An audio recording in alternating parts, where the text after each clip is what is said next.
Now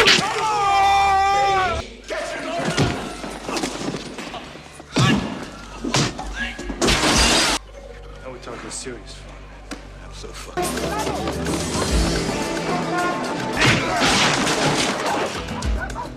You could never be too careful, right? Careful is good with. In our country, we love cops. Oh, man.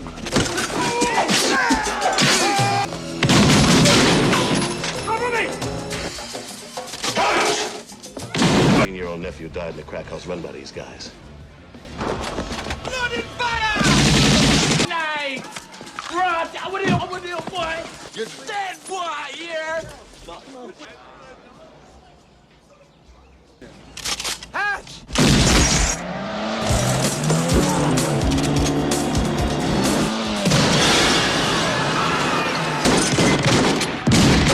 The right side! Screwface.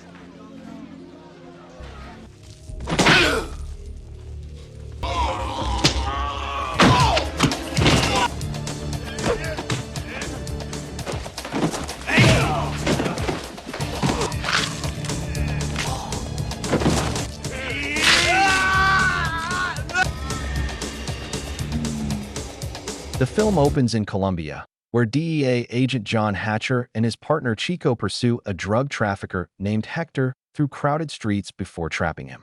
When Hector refuses to cooperate, Hatcher silences him by taping his mouth shut, locks him in the trunk, and drives away.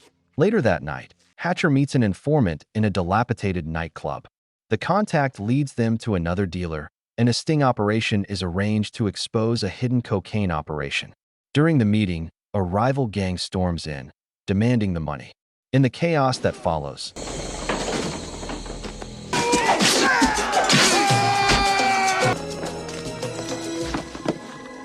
Chico is shot and critically wounded by a woman.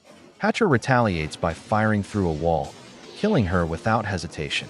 Although the team escapes, Chico later dies from his injuries. A few days later, Hatcher returns to Chicago and seeks guidance from a priest. He confesses to a life filled with violence and admits guilt over killing a woman, unsure whether it was necessary.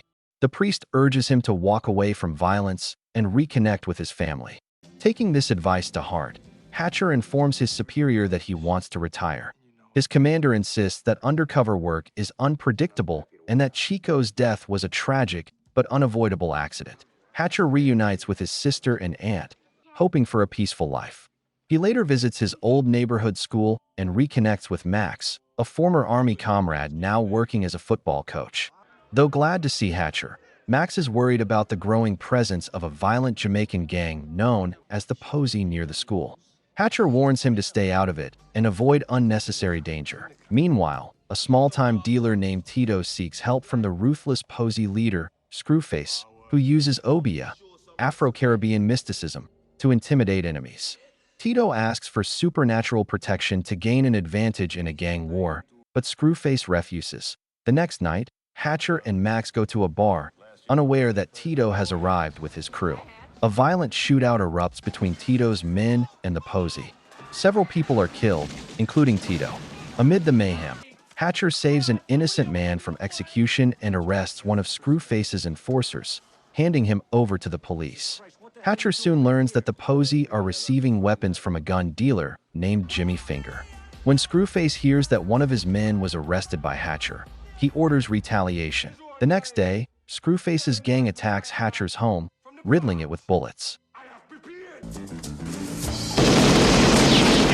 Hatcher's 12-year-old niece is critically wounded.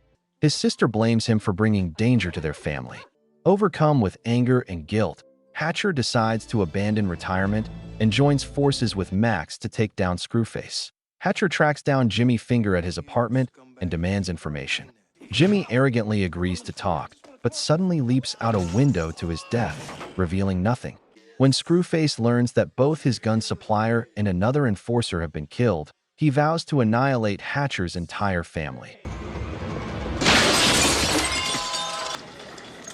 want to know the second that call comes in, okay? The following morning, Hatcher discovers a Posy blood symbol vandalized onto a carpet. A voodoo expert explains it's a death warning, an unmistakable threat. Hatcher rushes to warn his sister, but discovers the officers guarding her have been murdered. Screwface and his men attack the house, badly wounding her before fleeing. Determined to end it, Hatcher and Max arm themselves and hunt down Screwface's remaining lieutenants. A high-speed chase through the city ends in a mall, where the gang members are cornered and killed after a vicious fight.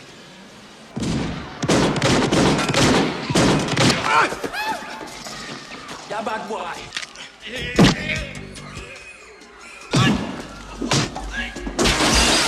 Hatcher realizes that stopping the posy requires killing Screwface himself. Later, Charles approaches them, revealing he has been tracking Screwface for 5 years.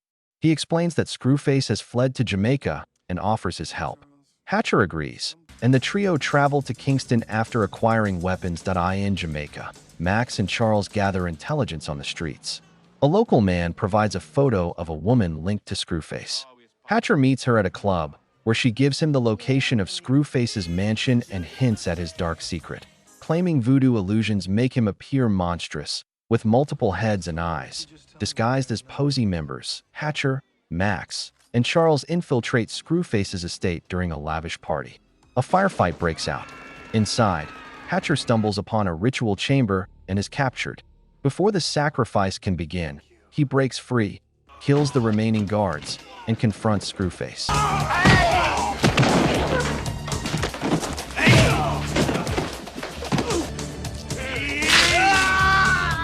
He overpowers him and decapitates him.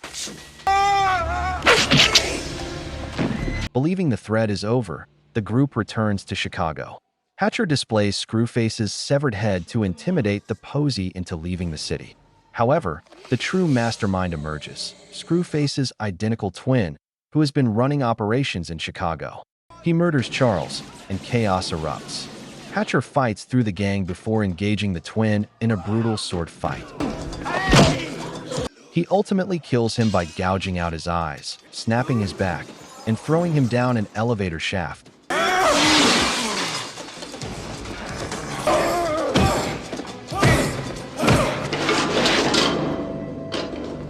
The film ends with Hatcher carrying Charles's body as Max, wounded but alive, limps alongside him.